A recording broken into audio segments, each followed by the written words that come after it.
Friends, welcome back to my YouTube channel Nayana Ravi blogs. ಬನ್ನಿ, ಇವತ್ತಿನ ವೀಡಿಯೋದಲ್ಲಿ ರೆಸ್ಟೋರೆಂಟ್ ಸ್ಟೈಲ್ನಲ್ಲಿ ಚಿಕನ್ ಕರಿ ಹೇಗೆ ಮಾಡೋದು ಅಂತ ತೋರಿಸ್ಕೊಡ್ತಿದ್ದೀನಿ. ಅದಕ್ಕೂ ಮುಂಚೆ ಯಾರೆಲ್ಲ ಇನ್ನೂ ನನ್ನ ಚಾನಲ್ನ ಸಬ್ಸ್ಕ್ರೈಬ್ ಮಾಡ್ಕೊಂಡಿಲ್ಲ, ಪ್ಲೀಸ್ ಸಬ್ಸ್ಕ್ರೈಬ್ ಮಾಡ್ಕೊಳ್ಳಿ, ಬೆಲ್ ಐಕಾನ್ನ ಕ್ಲಿಕ್ ಮಾಡ್ಕೊಳ್ಳಿ ನನ್ನೆಲ್ಲ ವೀಡಿಯೋ ನೋಟಿಫಿಕೇಷನ್ಗೋಸ್ಕರ. ನಾನಿಲ್ಲಿ ಚಿಕನ್ನ ಮ್ಯಾರಿನೇಟ್ ಮಾಡೋದಕ್ಕೋಸ್ಕರ 1 ಟೇಬಲ್ ಸ್ಪೂನ್ ಧನಿಯಾ ಪುಡಿ, 1 ಟೇಬಲ್ ಸ್ಪೂನ್ ಅಚ್ಕಾರದ ಪುಡಿ, ಅರ್ಧ ಟೇಬಲ್ ಸ್ಪೂನ್ ಬ್ಯಾಡಗಿ ಮೆಣಸಿನ್ಕಾಯಿ ಪುಡಿ, ಹಾಗೆ ಅರ್ಧ ಕಪ್ ಚಿಕನ್ ಮಸಾಲ, ಹಾಗೆ ಸ್ವಲ್ಪ 1/4 ಟೇಬಲ್ ಸ್ಪೂನ್ನಷ್ಟು ಅರಿಶಿನ ಪುಡಿ, ರುಚಿಗೆ ಬೇಕಾದಷ್ಟು ಉಪ್ಪು, 1/4 ಕಪ್ನಷ್ಟು ಮೊಸರು, ಸ್ವಲ್ಪ ಪುದೀನ ಸೊಪ್ಪು, ಹಾಗೆ 1/4 ಟೇಬಲ್ ಸ್ಪೂನಷ್ಟು ಕಾಳು ಮೆಣಸು ಪೆಪ್ಪರ್ ಪೌಡರ್ನ ನಾನು ಇದಕ್ಕೆ ಹಾಕ್ಕೊಳ್ತಿದ್ದೀನಿ. 3/4 kg ಚಿಕನ್ನ ನಾನು ತೊಳೆದು ರೆಡಿ ಮಾಡಿ ಇಟ್ಕೊಂಡಿದ್ದೀನಿ. ಅದನ್ನು ಇವಾಗ ಮಸಾಲೆ ಹಾಕಿರೋ ಬೌಲ್ಗೆ ಆ್ಯಡ್ ಮಾಡ್ಕೊಳ್ತಿದ್ದೀನಿ. ನಾವು ಇದಿಷ್ಟನ್ನು ಚೆನ್ನಾಗಿ ಮಿಕ್ಸ್ ಮಾಡಬೇಕಾಗುತ್ತೆ. ನಾವು ಈ ಥರ ಮಸಾಲಾನ ಮಿಕ್ಸ್ ಮಾಡಿ ಮ್ಯಾರಿನೇಟ್ ಮಾಡೋದ್ರಿಂದ ಚಿಕನ್ ನಮಗೆ ತುಂಬಾ ಟೇಸ್ಟಿಯಾಗಿ ಬರುತ್ತೆ, ಹಾಗೆ ಜ್ಯೂಸಿಯಾಗಿರುತ್ತೆ. ರೆಸ್ಟೋರೆಂಟ್ನಲ್ಲಿ ಹೇಗೆ ಸಿಗುತ್ತೆ ನಿಮ್ಗೆ ಅದೇ ಥರನೇ ಮನೆಯಲ್ಲಿ ಮಾಡ್ಕೊಂಡು ತಿನ್ಬೋದಾಗುತ್ತೆ. ನೋಡಿ, ಈ ಥರ ಚೆನ್ನಾಗಿ ಮಿಕ್ಸ್ ಮಾಡ್ಕೋಬೇಕು. ನಾನಿಲ್ಲಿ ಸ್ವಲ್ಪ ಆಯಿಲ್ನ ಕೂಡ ಆ್ಯಡ್ ಮಾಡ್ಕೊಳ್ತಿದ್ದೀನಿ. ಚಿಕನ್ ಜೊತೆ ಮಸಾಲೆ ಮ್ಯಾರಿನೇಟ್ ಆಗೋದಕ್ಕೆ ತುಂಬಾ ಯೂಸ್ ಆಗುತ್ತೆ, ಅದಕ್ಕೋಸ್ಕರ. ನೋಡಿ, ಇದನ್ನು ಚೆನ್ನಾಗಿ ಮಿಕ್ಸ್ ಮಾಡಿಕೊಂಡು 20 to 30 ಮಿನಿಟ್ಸ್ ಇದನ್ನು ಪಕ್ಕಕ್ಕೆ ಇಡ್ತೀನಿ. ಇಲ್ಲಿ ಒಗ್ಗರಣೆಗೆ ನಾನು ರೆಡಿ ಮಾಡಿ ಇಟ್ಕೊಂಡಿದ್ದೀನಿ. 2 ಈರುಳ್ಳಿ, 1 ಟೊಮೆಟೊನ ಸಣ್ಣಗೆ ಹೆಚ್ಚಿ ಇಟ್ಕೊಂಡಿದ್ದೀನಿ.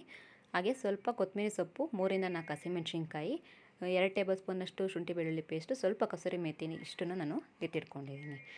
ಚಿಕನ್ನ ಪಕ್ಕದಲ್ಲಿ ಮ್ಯಾರಿನೇಟ್ ಮಾಡೋದಕ್ಕೆ ಇಟ್ಟಿದ್ದೀನಿ. ಈಗ ಸ್ಟವ್ ಆನ್ ಮಾಡಿಕೊಂಡು ಕಡಾಯಿನ ಬಿಸಿ ಮಾಡೋಕ್ಕೆ ಇಟ್ಟಿದ್ದೀನಿ. ಕಡಾಯಿ ಬಿಸಿ ಆದಮೇಲೆ ಸ್ವಲ್ಪ ಆಯಿಲ್ ಹಾಕ್ಕೊಳ್ತಿದ್ದೀನಿ. ಆಯಿಲು ಕಡಾಯಿ ಎರಡು ಬಿಸಿ ಆದಮೇಲೆ ಕಸೂರಿ ಮೇಥಿನ ನಾನು ಫಸ್ಟೇ ಹಾಕ್ಕೊಳ್ತೀನಿ. ಯಾಕಂದರೆ ಕಸೂರಿ ಮೇಥಿ ತುಂಬಾ ಚೆನ್ನಾಗಿ ಫ್ಲೇವರ್ ಕೊಡುತ್ತೆ. ಅದ್ರ ಜೊತೆ ಹಸಿಮೆಣ್ಸಿನ್ಕಾಯಿನೂ ಆ್ಯಡ್ ಮಾಡ್ಕೊಂಡು ಸ್ವಲ್ಪ ಹುರ್ಕೊಳ್ತಿದ್ದೀನಿ. ಹಸಿಮೆಣ್ಸಿನ್ಕಾಯಿ ಖಾರ ಬಿಟ್ಟರೆ ಚಿಕನ್ಗೆ ಖಾರ ಚೆನ್ನಾಗಿ ಇಟ್ಕೊಳ್ಳುತ್ತೆ ಅಂದ್ಬಿಟ್ಟು. ಈಗ ನಾನು ಈರುಳ್ಳಿ ಎತ್ತಿಟ್ಕೊಂಡಿದ್ನಲ್ಲ, ಅದನ್ನು ಸಹ ಆ್ಯಡ್ ಮಾಡ್ಕೊಳ್ತಿದ್ದೀನಿ. ಈರುಳ್ಳಿ ತುಂಬ ಫ್ರೈ ಮಾಡಬೇಕು ಅಂತ ಏನಿಲ್ಲ, ಸ್ವಲ್ಪ ಗೋಲ್ಡನ್ ಬ್ರೌನ್ ಬಂದರೆ ಸಾಕು. ನೋಡಿ, ಈ ಥರ ಹುರ್ಕೊಂಡು ಇಷ್ಟು ಬ್ರೌನ್ ಬಂದರೆ ಸಾಕಾಗುತ್ತೆ. ತುಂಬ ಹುರ್ಕೊಳ್ಬೇಕು ಅನ್ನೋ ಅವಶ್ಯಕತೆ ಏನಿಲ್ಲ. ನಾನೀಗ ಇದಕ್ಕೆ ಶುಂಠಿ ಬೆಳ್ಳುಳ್ಳಿ ಪೇಸ್ಟ್ನ ಆ್ಯಡ್ ಮಾಡಿಕೊಂಡು ಅದನ್ನು ಸ್ವಲ್ಪ ಫ್ರೈ ಮಾಡ್ಕೊಳ್ತಿದ್ದೀನಿ. ಶುಂಠಿ ಬೆಳ್ಳುಳ್ಳಿ ಪೇಸ್ಟ್ ಹಸಿ ಸ್ಮೆಲ್ ಹೋಗೋವರೆಗೂ ಹುರ್ಕೊಂಡ್ರೆ ಸಾಕು. ಈಗ ಟೊಮೆಟೊನ ನಾನು ಇದಕ್ಕೆ ಆ್ಯಡ್ ಮಾಡ್ಕೊಳ್ತಿದ್ದೀನಿ.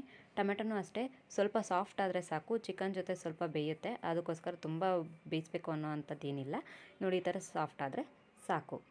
ನಾನೀಗ ಇದಕ್ಕೆ ಮ್ಯಾರಿನೇಟ್ ಮಾಡಿರೋ ಚಿಕನ್ನ ಹಾಕ್ಕೊಳ್ತಿದ್ದೀನಿ. ನೋಡಿ, ಚಿಕನ್ ತುಂಬಾ ಚೆನ್ನಾಗಿ ಮ್ಯಾರಿನೇಟ್ ಆಗಿದೆ. ಈಗ ಈ ಚಿಕನ್ನ ಬಾಣಲಿ ಒಳಗೆ ಹಾಕ್ತಾಯಿದ್ದೀನಿ. ಇದಿಷ್ಟನ್ನು ಚೆನ್ನಾಗಿ ಮಿಕ್ಸ್ ಮಾಡ್ಕೋಬೇಕಾಗುತ್ತೆ. ಒಗ್ಗರಣೆ ಚಿಕನ್ಗೆ ಹಿಡಿಯೋವರೆಗೂ ಚೆನ್ನಾಗಿ ಮಿಕ್ಸ್ ಮಾಡ್ಕೋಬೇಕಾಗುತ್ತೆ. ಈ ಥರ ಮಾಡೋದ್ರಿಂದ ನೀವು ತುಂಬಾ ಟೇಸ್ಟಿಯಾಗಿರುತ್ತೆ. ರೆಸ್ಟೋರೆಂಟ್ ಸ್ಟೈಲ್ನಲ್ಲೇ ಇರುತ್ತೆ. ಈ ಥರ ಒಮ್ಮೆ ಟ್ರೈ ಮಾಡಿ ನೋಡಿ, ನಿಮ್ಗೆ ತುಂಬಾ ಇಷ್ಟ ಆಗುತ್ತೆ. ಇಲ್ಲಿ ಚೆನ್ನಾಗಿ ಮಿಕ್ಸ್ ಮಾಡಿ ಲಿಡ್ನ ಕ್ಲೋಸ್ ಮಾಡ್ತಾಯಿದ್ದೀನಿ.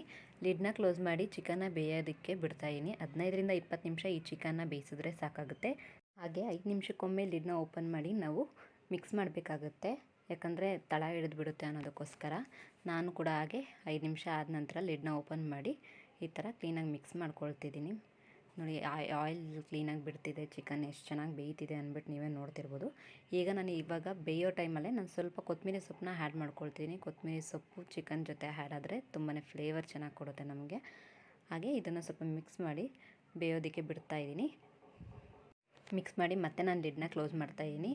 ಈ ರೀತಿ 1-2 ಸತಿ ನಾವು ಮಿಕ್ಸ್ ಮಾಡಿ ಲಿಡ್ನ ಕ್ಲೋಸ್ ಮಾಡಿದ್ರೆ ಸಾಕು, ನಮಗೆ ಚಿಕನ್ ರೆಡಿ ಆಗುತ್ತೆ. ನೋಡಿ, ಮತ್ತೆ ನಾನು ಲಿಡ್ನ ಓಪನ್ ಮಾಡಿ ಲಾಸ್ಟಲ್ಲಿ ನಾನು ಸ್ವಲ್ಪ ಅರ್ಧ ಹೋಳ್ನಷ್ಟು ನಿಂಬೆ ರಸನ ನಾನು ಇದಕ್ಕೆ ಆ್ಯಡ್ ಮಾಡ್ಕೊಳ್ತೀನಿ. ಯಾವತ್ತೇ ಆಗಲಿ ಚಿಕನ್ ಬೆಂದ ನಂತರ ಲಾಸ್ಟ್ನಲ್ಲಿ ನಾವು ನಿಂಬೆ ರಸನ ಆ್ಯಡ್ ಮಾಡ್ಕೊಳ್ಳೋದ್ರಿಂದ ಚಿಕನ್ ಟೇಸ್ಟಾಗಿ ಬರುತ್ತೆ. ನಿಮಗೆ ಈ ಟಿಪ್ಸ್ನ ನೀವು ಟ್ರೈ ಮಾಡಿ ನೋಡಿ, ನಿಮಗೂ ಕೂಡ ಇಷ್ಟ ಆಗುತ್ತೆ. ನಾವು ಸೆಂಟ್ರಲ್ಲಿ ನಾವು ನಿಂಬೆ ರಸ ಹಾಕೋದ್ರಿಂದ ನಮಗೆ ಚಿಕನ್ ಟೇಸ್ಟ್ ಕೊಡೋಲ್ಲ. ಹಾಗೆ ಮ್ಯಾರಿನೇಟ್ ಹಾಕೋಬೋದು ನಾವು. ಆದರೆ ನಾನಿಲ್ಲಿ ಲಾಸ್ಟ್ನಲ್ಲಿ ನಾನು ನಿಂಬೆ ರಸ ಹಾಕಿ ಲಾಸ್ಟ್ ಒಂದು ಟೈಮ್ ಮಿಕ್ಸ್ ಮಾಡಿ ಬಿಡ್ತಾಯಿದ್ದೀನಿ. ನೋಡಿ, ಎಷ್ಟು ಚೆನ್ನಾಗಿ ಬಂದಿದೆ ಅಂತ ಅಂದ್ಬಿಟ್ಟು. ಚಿಕನ್ ಕೂಡ ಎಣ್ಣೆ ಬಿಟ್ಟಿದೆ. ಹಾಗೆ ಈ ಥರ ಎಣ್ಣೆ ಬಿಟ್ಟರೆ ಚಿಕನ್ ಬೆಂದಿದೆ ಅಂತ ನಾವು ತಿಳ್ಕೊಬೋದಾಗುತ್ತೆ. ನೋಡಿ, ಎಷ್ಟು ಚೆನ್ನಾಗಿ ಬೆಂದಿದೆ ಅಂದ್ಬಿಟ್ಟು. ಇದನ್ನು ಚಪಾತಿ, ಪೂರಿ, ದೋಸೆ ಜೊತೆ ತಿನ್ನೋದಕ್ಕೆ ತುಂಬಾ ಚೆನ್ನಾಗಿರುತ್ತೆ. ನೋಡಿ, ಎಷ್ಟು ಚೆನ್ನಾಗಿದೆ ಅಂದ್ಬಿಟ್ಟು ನಾನು ಇವಾಗ ಈ ಚಿಕನ್ ಬೆಂದಿರೋದನ್ನು ಸರ್ವಿಂಗ್ ಬೌಲ್ಗೆ ಹಾಕ್ಕೊಳ್ತಿದ್ದೀನಿ. ನೀವು ಒಂದು ಸಲ ಮನೆಯಲ್ಲಿ ಟ್ರೈ ಮಾಡಿ ನೋಡಿ. ರೆಸ್ಟೋರೆಂಟ್ನಲ್ಲಿ ಸಿಗೋ ಥರನೇ ಟೇಸ್ಟ್ ಇದೆ ಅಂತ ನಿಮಗೂ ಗೊತ್ತಾಗುತ್ತೆ. ಹೇಗಿದೆ ಅಂತ ಹೇಳ್ಬಿಟ್ಟು ನನಗೆ ಕಮೆಂಟ್ ಬಾಕ್ಸ್ನಲ್ಲಿ ತಿಳಿಸಿ. ಇದೇ ರೀತಿ ಒಳ್ಳೊಳ್ಳೆ ರೆಸಿಪಿನ ನೋಡೋದಕ್ಕೋಸ್ಕರ ನನ್ನ ಚಾನಲ್ನ ಸಬ್ಸ್ಕ್ರೈಬ್ ಮಾಡ್ಕೊಳ್ಳಿ. ಯಾರಿಗೆಲ್ಲ ಈ ವಿಡಿಯೋ ಇಷ್ಟ ಆಯಿತು ಲೈಕ್ ಮಾಡಿ, ಶೇರ್ ಮಾಡಿ, ಸಬ್ಸ್ಕ್ರೈಬ್ ಮಾಡ್ಕೊಳ್ಳಿ. ಪ್ಲೀಸ್ ಲೈಕ್ ಮಾಡೋದನ್ನು ಮರಿಬೇಡಿ, ಸಬ್ಸ್ಕ್ರೈಬ್ ಮಾಡೋದನ್ನು ಮರಿಬೇಡಿ. Thank you for watching.